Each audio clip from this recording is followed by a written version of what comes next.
The Los Angeles Lakers defeated the Dallas Mavericks 116 to 110.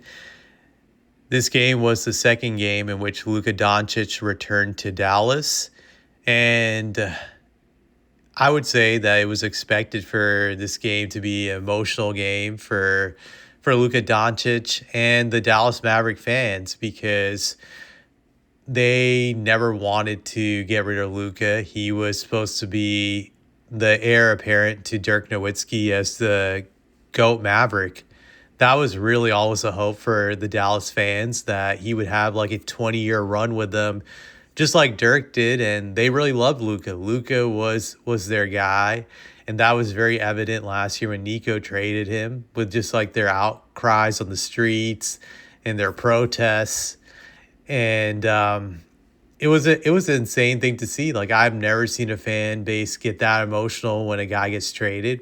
Granted, it was understandable, but the Maverick fans really loved Luka, and I believe Luka still loves them. I think it's very obvious that he still feels that he should have been a Mav for the rest of his career, but it didn't work out. To me, one of the best indications of this is when he had a luxury suite for Dallas Maverick fans in this game, in which he had like I think 20 or 30 fans in a luxury suite in which he gave them autographs and gave them jerseys just to acknowledge their support for him when he got traded because he saw some of the stuff that they were doing on social media, and it meant a lot to him. I think, from what I recall hearing during the game, that when he met these fans, he had tears in his eyes, he hugged them and whatnot. So it's very obvious he didn't want to get traded, and it will always hurt him. But with that being said, I think Luka will always get up for playing the Mavericks, and it will always be a grudge game.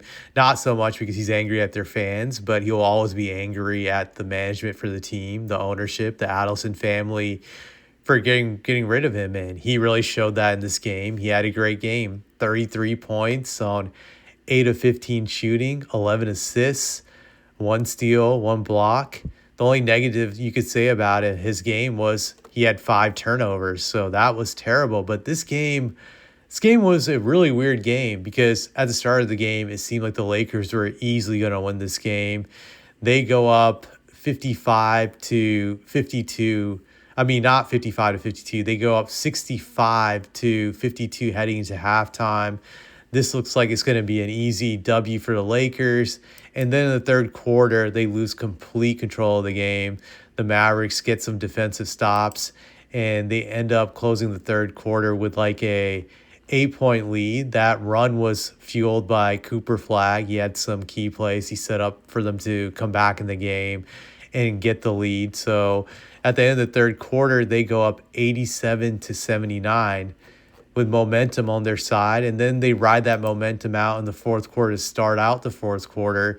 At one point in time, they go up 93 to 79, which I believe was like their biggest lead. And then the Lakers go on a run. Actually, I'm wrong about that, I think. Let me see. Their biggest lead.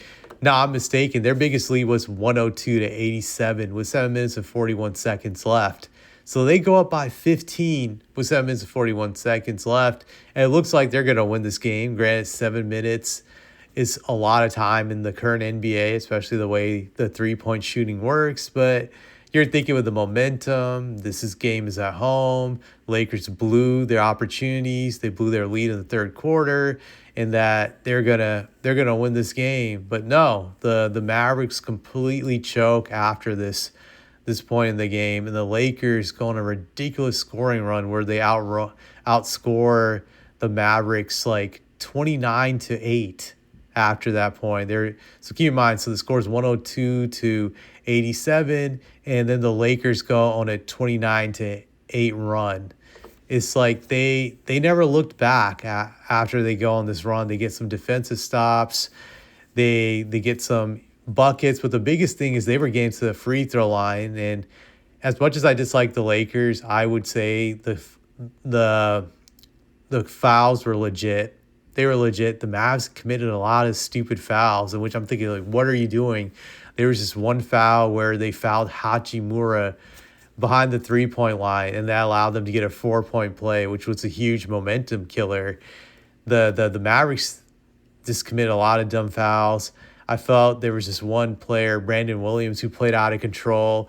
Granted, he helped them get back in the game, but then he played stupidly in the fourth quarter. He was rushing his shot, pushing the pace too fast for the team to set up properly, and it got out of control. Jason Kidd eventually took him out, but I think by then it was just too late. The Lakers were rolling, and another thing I'll say about this game is that when Cooper Flagg entered the game with I think it was a little bit over 5 minutes left in the game, he didn't do nothing for the remaining 5 minutes. He got to the free throw line. He made one free throw, but he was pretty much absent the final 5 minutes of the game. And I know he's still young in his career, and it's just a regular season game, and he's a rookie.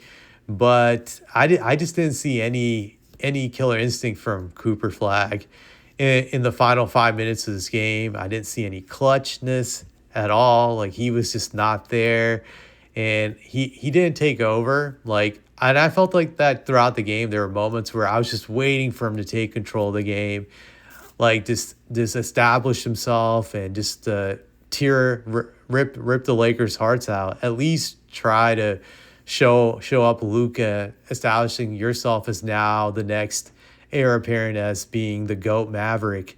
That's what I was thinking he was going to try to do, at least competitive spirit, but I just didn't see it. I didn't see it inside of him. He didn't try to rip out Luka's heart and the Lakers' heart. The final 5 minutes especially was his time to take the game by its horns, and he just didn't do it. And when I watched Cooper Flagg, I think he will be a great player. Don't get me wrong. I think he will be a great player as long as he remains healthy. But he reminds me more of Scottie Pippen than Larry Bird. I know a lot of people were expecting him to be like Larry Bird. Obviously, there's a comparison that he's white, Larry Bird's white, so there's that thing going on. But also, his parents were huge Celtics fans growing up, and he watched a lot of tapes of the 80s Celtics and tried to model his game after Larry Bird. But he doesn't really make me think of Larry Bird when I watch him play. Even at Duke, I didn't think about Larry. To me, he reminds me more of Scottie Pippen, the way he plays. His athletic build is very similar to Scottie Pippen. His height, he looks like he's 6'8", 6'9". Pippen was 6'8", 6'9". He's very lean and wiry like Scottie. And he's a good playmaker just like Scottie. He's a good defensive player. He's very athletic. He has athleticism. But he doesn't really have a great jump shot, if we're being honest. I don't see it. Larry Bird had a great jump shot. He had a great mid-range shot. He didn't take that many threes, but if you look at his three-point percentage, it's pretty high. Larry had a nice soft touch, and I just don't see that with Cooper. He's more of an athlete. When he drives to the hole, he has great finishing abilities, and he can get up there. He can do poster-like dunks and whatnot, but I don't see his ability to take over a game like Larry. Granted, he's still young, but I don't think he'll ever have that ability. To me, he's more like a Scottie Pippen, the way he plays, the way he likes to facilitate. He's a guy that doesn't strike me as someone who wants to really take over the game, but will get his points through the flow of the game. More like Scottie. So I don't think he'll ever be a legit number one guy on a franchise. And that's going to be the challenge to the Mavericks. You're going to need a guy even better than him to win a title. To me, like I said, he'll always be the Scottie Pippen type of player. Great, but not great enough to be your franchise player. I know this is a hot take, but it's just my opinion. Whereas Luka, he's a guy that can take over a game. He's a very clutch player. He will definitely step up when needed in the moments of the game offensively. Granted, his defense is absolute trash. That was his weakness. Crappy defender. Cooper will be a much better defensive player than Luka. I think he has the tools to be a great defensive player, but unfortunately, he doesn't have the tools like Luka does to be a guy to take over a game when it really needs to be taken over and to establish himself. I don't see it. I think Cooper will be a guy who gets you somewhere between 20 to 24 points a game, 7 to 8 rebounds, 7 to 8 assists, which is great numbers, but he's not going to be a guy to to dominate a game when necessary or carry a team on his back for long stretches of the game when necessary. I just don't see it. That's my personal opinion, and that's really what the Maverick fans are going to miss from Luka. That ability to be a clutch performer, to have great scoring games, to carry a team for long stretches of a game. I don't think Cooper will ever provide that for the Dallas Mavericks, and that's just something I just wanted to talk about. But I don't have anything else to say about this.